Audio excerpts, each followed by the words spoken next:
Okay. Hi! Hey, how y'all doing? Great to see you again. Thank you so much for taking the time to listen to Hannah and I talk about some things in business and family business. And this particular episode, if that's what we're calling it, is about my letter to the next generation.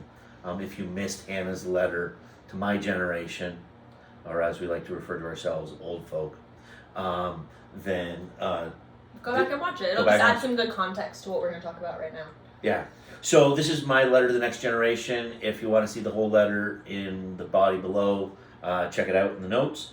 But the first thing that I wanted to say was first, I think the place where everything starts is show up. How about you stop ghosting us?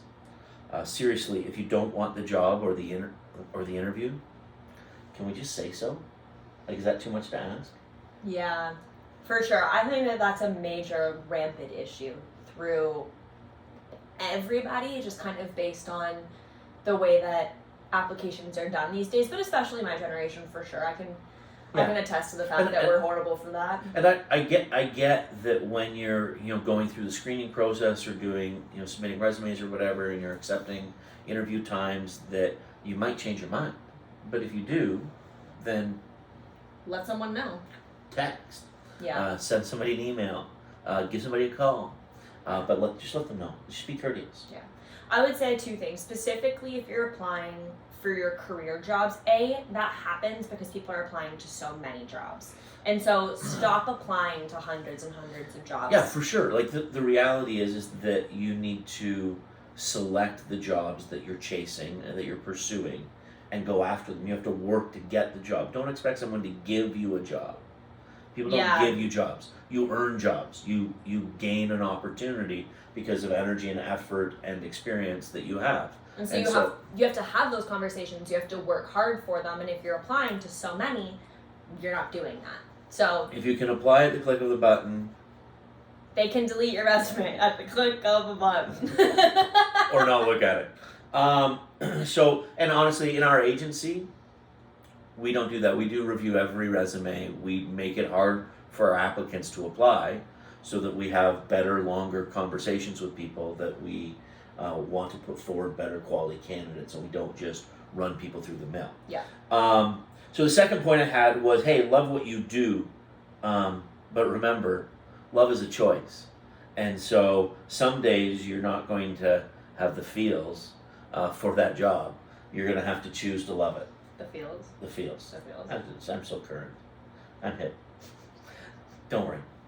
Everyone knows. But seriously, don't get distracted by this foolishness. The reality is that you have to choose to do something, and you have to choose just to do it every day. And so, every day it's not going to feel great.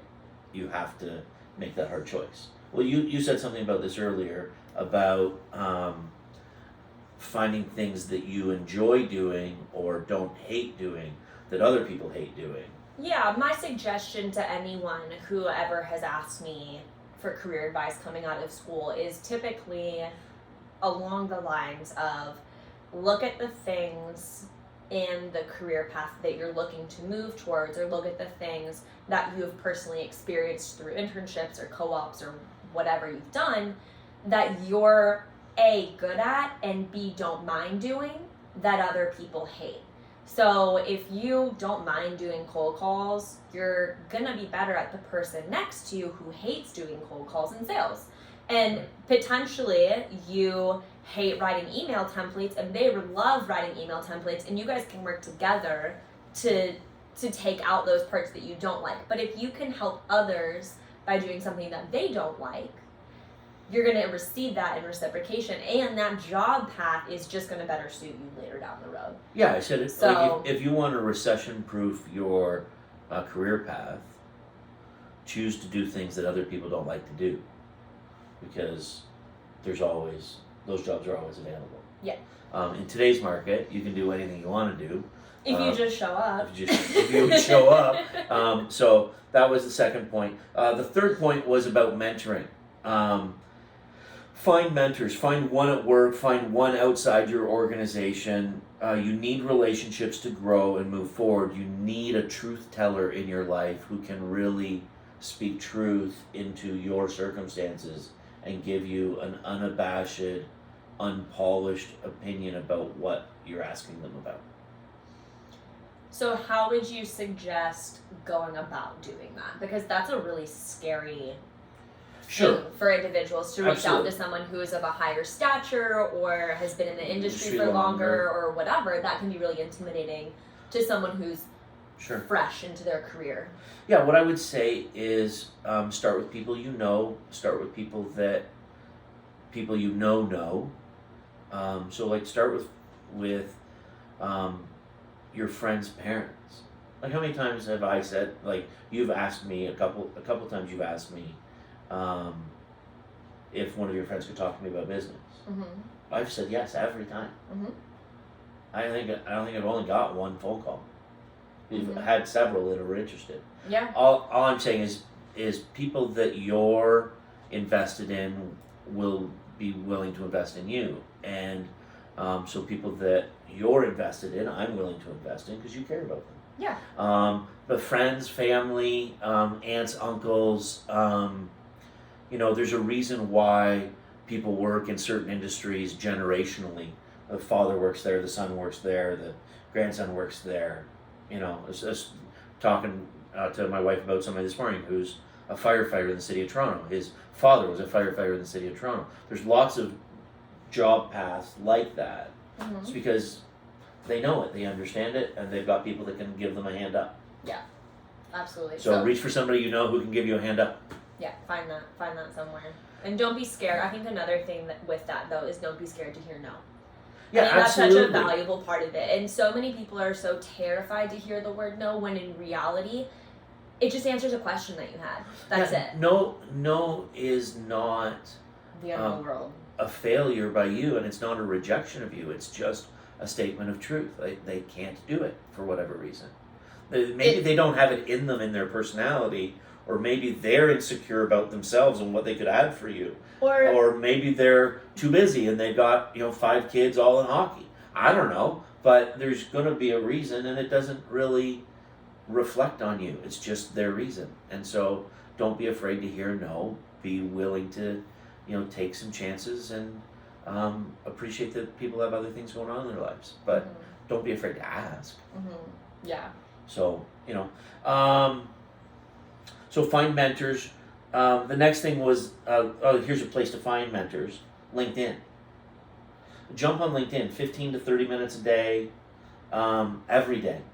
And not just sorry about the double like, but don't just be liking posts or, sending happy birthdays or congratulations on your work anniversary, but actually engage with people.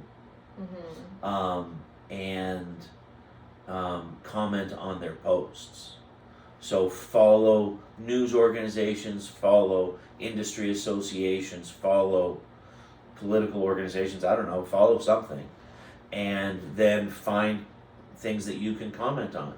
And if you're not super knowledgeable, don't be afraid to say, hey, that was really interesting to me. I liked this element of it. Mm-hmm. You don't even have to say, I have a new thought for you. Yeah, I don't have to. You can regurgitate something that someone said and just affirm what the poster wrote. They say that makes sense to me. Yeah. And that doesn't say that it's right. It just says that to you, it makes sense. Yeah. And so that level of engagement will increase your profile and increase your knowledge base and will make you a better worker in whatever it is that you're doing. Does that make sense? Yes, I would agree to all of those things. I think making comments and making posts on LinkedIn when you're fresh in your career is really scary because it is a public platform that everyone in your organization has access to, and they can all see what you're saying. And so that can be terrifying. So what you're saying is really beneficial of, okay, if you're not ready to make blanketed statements or come back with more knowledge or more information, then just regurgitate what you're reading, and thank people for their thoughts, and leave it at that. Yeah, like the other thing is maybe don't only like things that talk about a 4-day work week, or like you be careful. Like if you're going to go through and just like stuff, make sure it's not Be all. careful what you're liking, because everyone can see what you like. Right. So like when everything that you says talks about how awful it is to work in a hostile work environment, your manager might get a complex. So like be a little bit more divergent in what it is that you're liking and commenting on. Have a number of interests or threads that you're kind of intrigued by. Mm-hmm. Fifth thing was, don't be afraid to make a decision. Please make a decision, get started, get out of your parents' basement, and take a job, take a chance, try something. Don't be afraid to fail. You have time to recover. The reality is that in today's market, you can have a job. If you want a job, you have a job. If you don't have a job, you don't really want one. Okay? If that's, too abrupt for you, I'm sorry, but... No, but that's completely fair. If you want a job today, you can go out and get one. It's not going to be the job that you want necessarily, but anyone can get a job today if they are legally able to work. Yeah, and so do something and, give it your best. The last point I had was be yourself and bring your fullness to work every day. And when I say bring your fullness to work, I mean all of who you are and your uniqueness. Be unique, be who you are. Don't be afraid of that. That's a good thing. You add to an organization when you're not the same. Organization that is all the same, copycats of each other, is really not very healthy. You want to find organizations that are diverse. And who will accept you for who you are and what you bring to the table. Yeah. So but you have to bring your fullness to work every day, like all of your energy. Like we talk a lot about intentionality, integrity, and intensity. You have to bring intensity, and you have to bring intentionality. So have a plan, but bring energy to the plan. And then if you don't have integrity, if you're somebody different in your workplace than you are at home, if you're somewhat different in your workplace than when your boss is there, if you're somewhat different in your office than you are when you work from home, that's a problem. So fix it. Like just be who you are. And if you're, but be a good person. Be who you are, but be a good person. Be kind. Don't suck. Be kind. Yeah. Be kind. Be thoughtful. Be generous. Yeah. Just be a good human being. Be a good human being. Don't suck. I like that. That's fair. And then the last thing I got for you is, and you wouldn't expect a conversation with me not to end with WTF. Work hard, tell the truth, finish the job. Yeah. So what we do every day. It's like WTF and the 3 I's, they are the same thing. It's just work hard, like show up and do it. Tell the truth. Don't be a liar. How about that? Like there's only 2 types of people in the world, truth tellers and liars. You decide what you're going to be. So be a truth teller and then finish the job. Just get it done. So those are my initial thoughts to the up and coming workforce, and I hope it's helpful to you. I hope it's helpful to you and not hurtful to you. I think that there's nothing new here for you from me. But I've been preaching you this stuff. I've heard WTF since I was 5. Right. Yeah, WTF isn't a work thing for us. WTF is my personal thing that I wanted to imprint on my kids. And about the same time my kids were growing up, my business was growing up. And so those same principles that carried over into the business. It's who I am. Yeah. So anyways, hey guys, thanks a lot for hanging out with us. We hope that you'll join us again sometime.